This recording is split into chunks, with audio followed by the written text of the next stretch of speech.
get this camera set up in such a way that I can sort of show you how this spackling goes. So this is just water. This is our spackle. This is the work. What I'm trying to do is just get a nice smooth transition from the fuselage up to the cowling lip or flange. The idea being we're going to eliminate that flange. So I often refer to this as being similar to frosting a cake. And that's pretty much it. I mean, and I can't say I've frosted a ton of cake in my day, because I haven't. But I've watched the process, and that's pretty much what this is. I'm not saying I wouldn't frost a cake. I just have trouble not eating the cake before the work is done. Here, I don't really run that risk because I guess balsa probably doesn't taste anywhere near as good as a cake. But I mean, hopefully I'm capturing this. So what I want to do is just run it up to that flange, that lip, that overhang that we have here. And again, this is going to be done in multiple installments. I'm not just going to try and get this all done in one shot. And if you do that, you're just, I mean, you're just not going to have a complete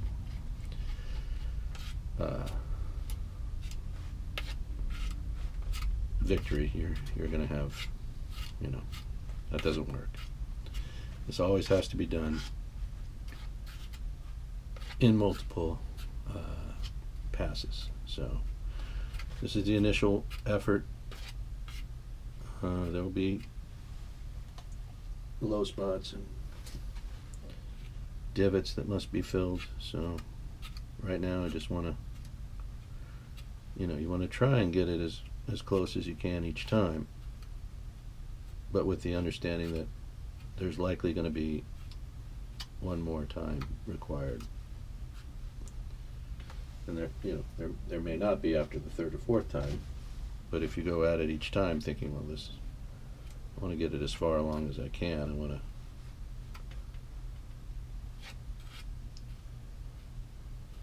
to see, it keeps digging right there.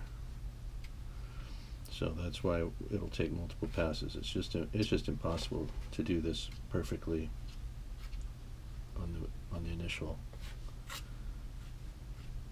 effort. So we'll get close, like I said. And the reason you want to fill before you do any sanding at all here is we don't want to sand into the plastic. So the more you build this up before you touch it with sandpaper, the less likely you are to dig into the plastic as you're sanding.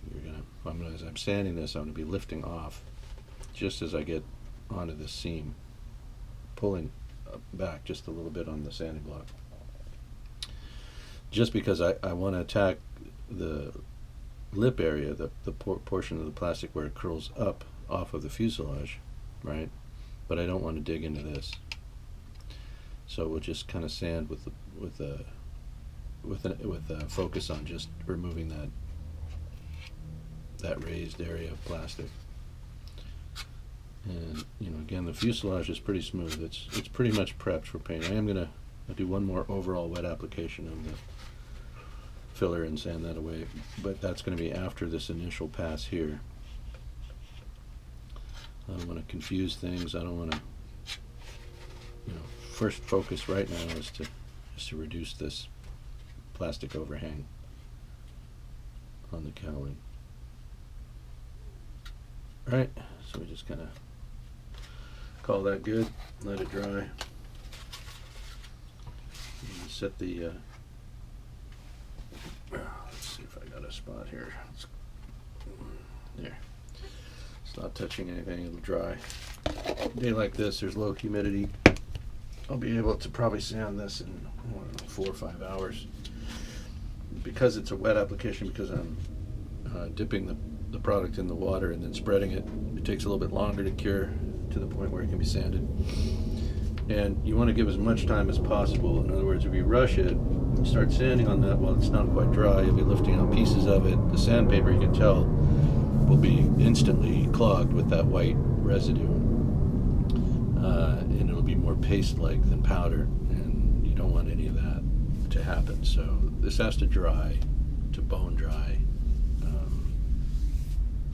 consistency, and then as you're sanding it, it should just produce dust, and the paper shouldn't load really at all. I don't know if I have an example of paper I've been using on. Here's an example of what it looks like when you're wrong. So if it's too wet, you'll get this kind of pasty looking buildup, and that's what you don't want. Alright, so we're going to let this dry. I just wanted to do a quick show and tell on how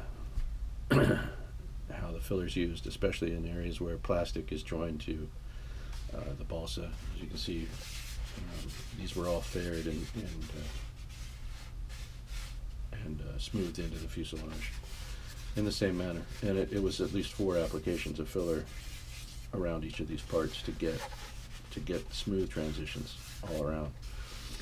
And like I said, on one more wet application, there are a few spots here where there's maybe some sanding scratches or voids, unevenness and whatnot.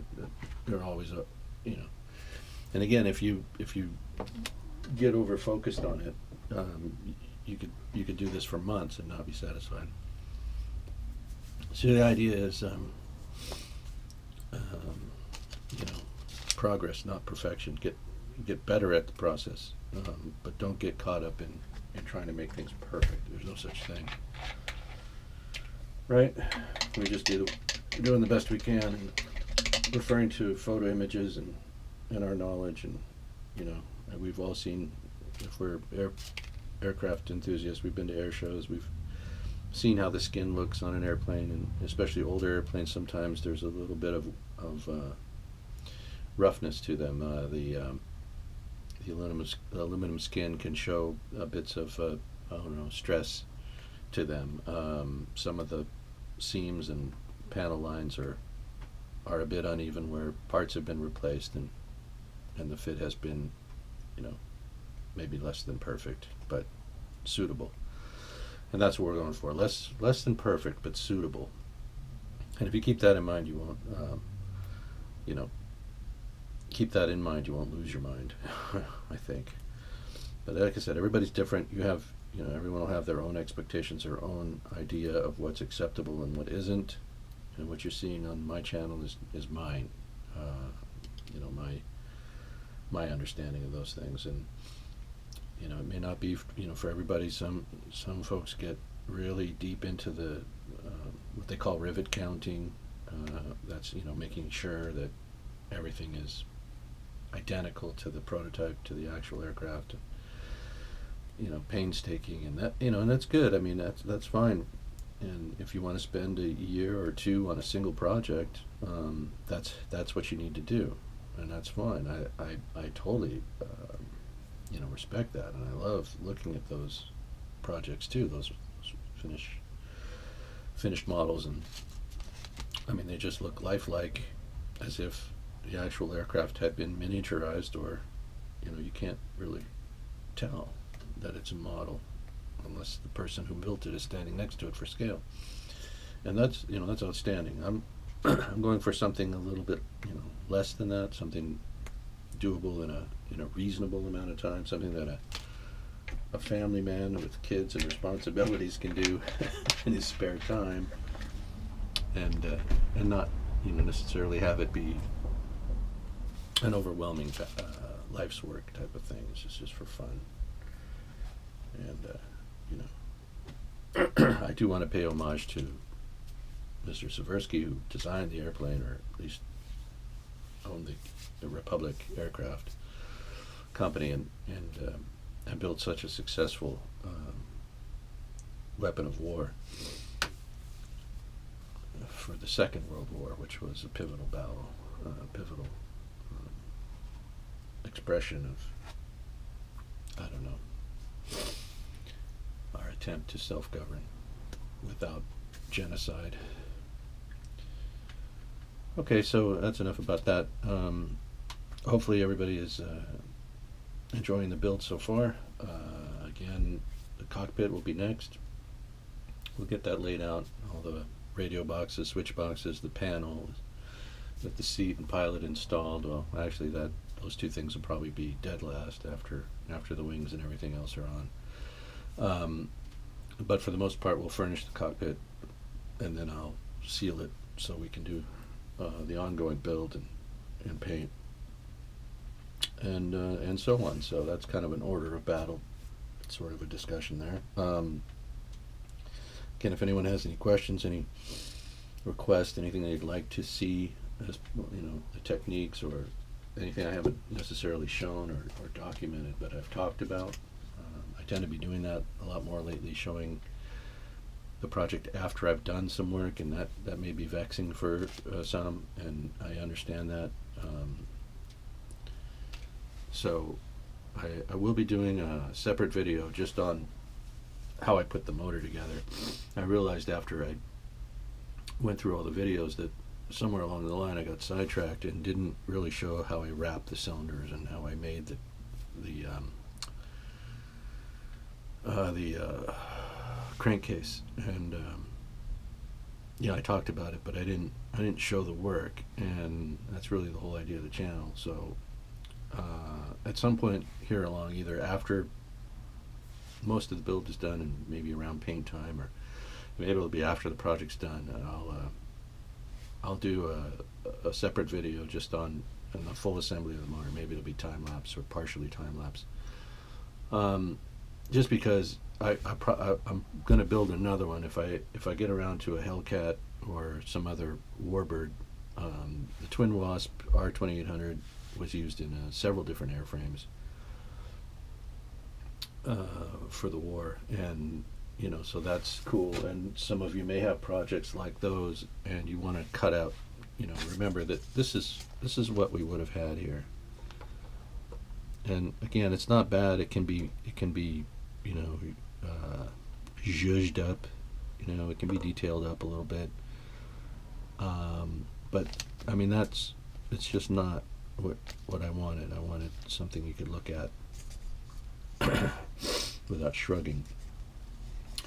So, and I've never built a Hellcat. But I'm imagining it has sort of a similar. I know it has the same motor and more or less the same chin scoop situation.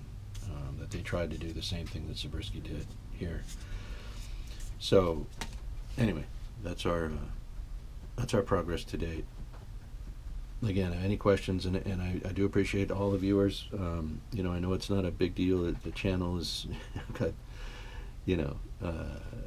it's a niche, following. People build the stick and tissue planes, and they fly them, and people build the plastic kits, and they showcase those. And this is a bit of a hybrid. I'm taking the stick and tissue planes and making display models out of them, and making them look more as if they were plastic kit when they're done. As far as the smoothness and the surface detail and all that stuff. And that's not for everybody. But I do it, because of all the different disciplines that are brought to bear. There's the scratch building, there's the reference material, there's the fact that I'm not joining two halves to make a fuselage. I'm actually creating a fuselage out of wood per plan. So it is model building, but it's a little different. And then the freelancing that goes with it. Having to master, or at least not master. I wouldn't say master some of these disciplines, but at least be exposed to a lot of different modeling skills that are outside the norm with a plastic kit. So the plastic modeling skills do lend themselves obviously to this construction. If you have those skills, they are not wasted on this at all. And I still, like I said, I built and still build plastic kits now and again. It is a relaxing and absorbing sort of pastime, which is probably going to be good now, since you know, the way things are developing on the COVID front. People are spending more time, you know, at home and probably needing some focus other than Netflix or YouTube. I say that, and here I am posting YouTube videos. But anyway, yeah, you know, I'm jabbering. So, again, any questions, any processes, any things you'd like to see, just put them in the comment section of any video. I do look at the site. I try to, you know, regularly. It's what I'm doing. So,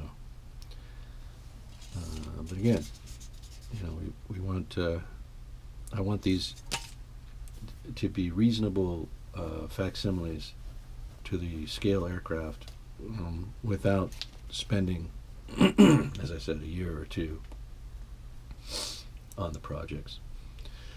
Paint on this one, again, I'm leaning toward the Hub Zemke's, the box art. If you've seen the Guillow Kit 1001 P-47 Thunderbolt, you'll see the paint scheme we're going for. I've got the box top there, but it's full of parts, and I don't want to upend it and bring it over. It's just, you can find Hub Zemke's P-47 online. It's pretty well documented paint scheme, lots of photographs, and I think that's what we'll go ahead and just do for this kit. Okay, cool. Everybody have a good day, and thanks for watching. Appreciate you all.